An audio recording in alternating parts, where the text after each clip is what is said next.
I don't know what the Fed can really do with interest rates and how many banks are hanging on by a thread as rates continue to rise. And not only that, our national debt, which we're paying a higher interest rate on, continues to rise at a unsustainable path. You know, you look at the debt, it's up $1.8 trillion since they raised the debt ceiling.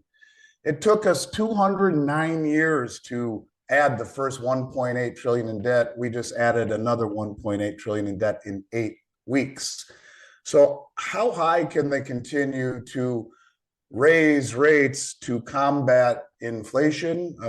Not sure. You know, he talks about continuing to be vigilant against inflation. But look, you know, when you have a $32 trillion debt and nearly 200 trillion in unfunded liabilities, it's going to start to break things, let alone a banking system that for the last decade has been leveraged up with a balance sheet filled with bonds and mortgage-backed securities that have been cut in half. So, you know, I guess I believe that it would seem to me that the next step would be to pause. And if things really get bad, of course, many people believe that they will begin to ease again. That, you know, that's the whole premise of the inverted yield curve, that we're going to see at some point the Fed capitulate, give in, and start to ease again.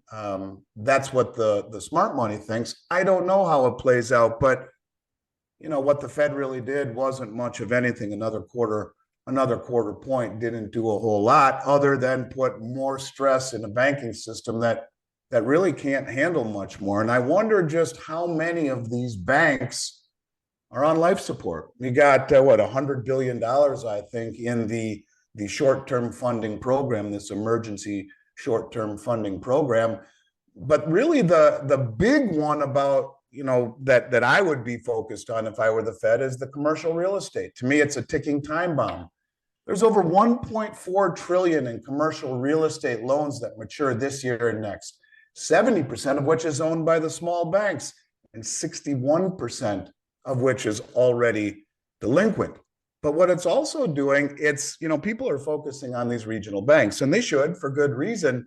But if you look at the money that's coming out of the big banks like Wells Fargo, like JP Morgan, it's well more than what we see coming out of the regional banks. This is the really smart money, the really big money that is sidestepping all of the bank's systemic risk and going directly to the Fed, buying their short-term treasuries with safety. But look at what the Bank of Japan just had to do. They said they were going to normalize and stop the way that they were supporting their bond market. And 2 days into it, they had to come back in and reaccommodate and buy bonds again to push interest rates down. The system, through manipulation of interest rates, has been massively distorted. The misallocations of capital and resources, the distortions in asset prices, are something that will be next to impossible to back out of, to deleverage from without collapsing the entire system. This economy has grown addicted to easy money and low interest rates. And you try to go the other direction, and there is going to be reverberations. There is going to be a reaction to that. And this is exactly what I think we will face, just like Japan is facing it now. It's the same exact problem. Same thing we saw in the bond market in the UK. They try to let rates rise. Everything starts to bust with the pensions. They have to come back in and acquiesce to easing again. This is a problem when bankers control the interest rates instead of the market dictating it. And it's not even the controlling of the interest rates. It's the byproduct of it. It's the result of it. It's the distortion in asset prices and the inability to really know what assets are properly valued at in an environment of suppressed interest rates for such a long period of time, where the majority of all the money in the world has been created over the last several years, creating further distortion. So trying to back out of it, trying to raise rates, trying to normalize will just create all sorts of problems as a result of this make-believe land of asset prices that have been massively erosion of confidence, where people tied together rafts with string and floated across the ocean to find a better life. Are those things really viewed the same way that they once were around the world? The reason to come to the dollar was stability, was faith, was credit.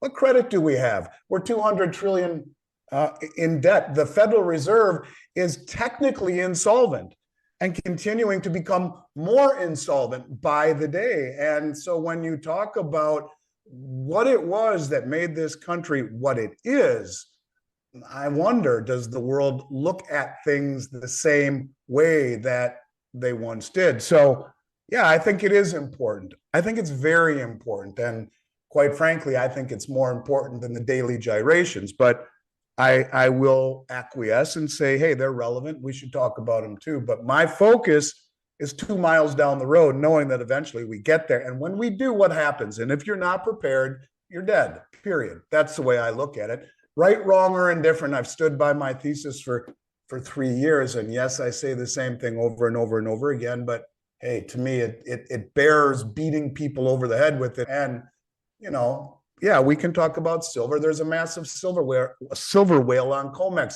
who has 50 million ounces in contracts on the long side. Is he going to take delivery? It's in the others category. It's not a commercial bank. It's not a managed money. It's the others, the ones who have been draining COMEX all these years. We saw 200,000 ounces come out of GLD last week. 1.5 million ounces of silver come out of SLV last week. Where's that going? Who's taking that? There are things that are happening, but it makes me believe it's part of a bigger picture. As Ted Butler would say, he said the metal is being sent to places of more urgent need as opposed to plain vanilla investor liquidation.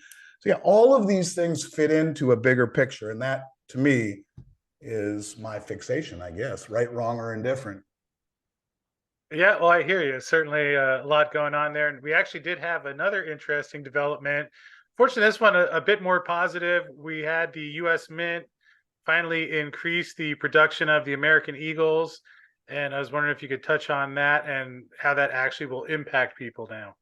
Yeah, well, they said they're going to double production into November, and the premiums have come way down.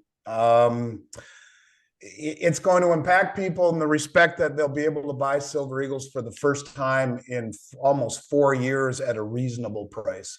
And what it's really done, it's crushed a lot of companies like mine who held 100,000 ounces at over $9 an ounce all in cost. And of course, that's part of doing business, where something can happen where the premiums come down. And it's really very interesting whether you're talking the U.S. Mint, who's ramped up production, and maybe it was, maybe it was the fact that Pix Weir put that interview out where the head of the Mint, or the head of the Eagle program, admitted that he was told to produce as few as possible without creating public outcry, where the primary distributors were given a third of what they demanded. And maybe there's enough pushback on that where they actually came out and are doubling production into November. But even if they do that, look, they've only been making what will appear to be somewhere between 12 and 15 million ounces this year.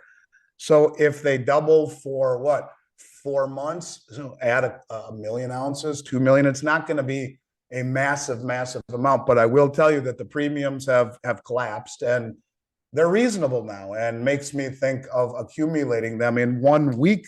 They fell $4 an ounce, almost $5 an ounce in 1 week. So that's something I've never seen before, ever.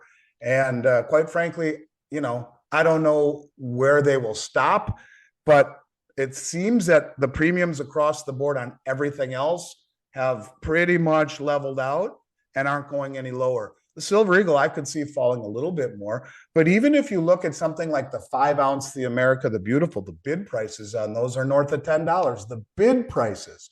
So anything that's come out of the U.S. Mint, really, in silver or platinum, has been incredibly inefficient and has massive premiums. The Eagle right now has corrected, and people looking to buy them, it's not a bad time to do it. Okay, and you mentioned in there also that the premiums outside of the Eagles, though, have finally started to level off. Obviously, we've talked. Well, I mean, last week, and you were gone for a couple of weeks before that, but the last month or two, that premiums had been coming in, and so that has subsided a little bit over the past week. It has. And it's interesting because you listen to Ted Butler and he'll tell you there's a massive shortage in wholesale 1,000 ounce bars on Comex, and the bleed down off the LBMA and Comex in particular is making it so that, you know, there is a big shortage, but yet it's the most flush the retail market has been since 2020. Now, does that ultimately trickle down into the retail market? Sure, absolutely could.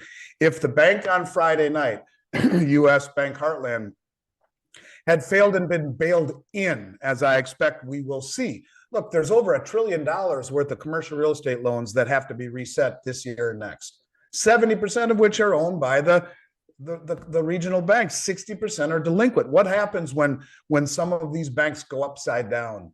When these small businesses, of which these regional banks hold 70% of the loans, go upside down and walk away from these non-recourse commercial loans, and these banks go upside down and these banks get bailed in. How fast will that change? It'll happen overnight. We added 14,000 clients in March and April. In 45 days, when the banks failed and they were bailed out, and they're not supposed to be bailed out. The law in the Dodd-Frank Act said they're supposed to be bailed in. At what point do these banks stop cannibalizing the smaller banks because their balance sheets become too big? I mentioned to you the other day that when the Bank of California bought PacWest, my buddy's brother is way high up in JP Morgan. He's very close to Jamie Dimon. He's one of their lead analysts. He had been working all week, night and day, on that deal. I don't ever remember seeing JP Morgan in it, but they did. They took over all of their mortgages, the good ones, I'm sure. The point is, at what point do these consolidations turn into bail-ins, and what will be the ramifications then? And that's what I mean about recency bias and normalcy bias. I mean, 3 of the 4 largest bank failures in the history of this country happen, get papered over, and the sun comes out and everyone thinks it's safe to get back into the water, and they forget about it. Gold comes, the premiums come down, the demand weakens. The point of it is that I think that, you know, we're not out of the woods even by a long shot yet. And these premiums are as attractive and quite frankly, shockingly attractive to me. I can't believe how far they've come down in an environment where they shouldn't have come down, where people should have woken up by now. But it just goes to show that, yes, there's been a growing expansion into the hard asset community, but most of the people out there still have not been jarred into realizing what precious metals represent, even though you got a whale trader holding 50 million ounces long in silver contracts, where the central banks are buying more gold than at any time in history, and all of this chaos is around us. People still think that the road to retirement is paved only with dollars and mutual funds and stock certificates. And, you know, I don't know when they'll wake up or what will happen when they do. But if you do see an event, those premiums will go right back to where they were. This is as good of a buying opportunity as I've seen literally in almost 4 years. And I mean that 100% to my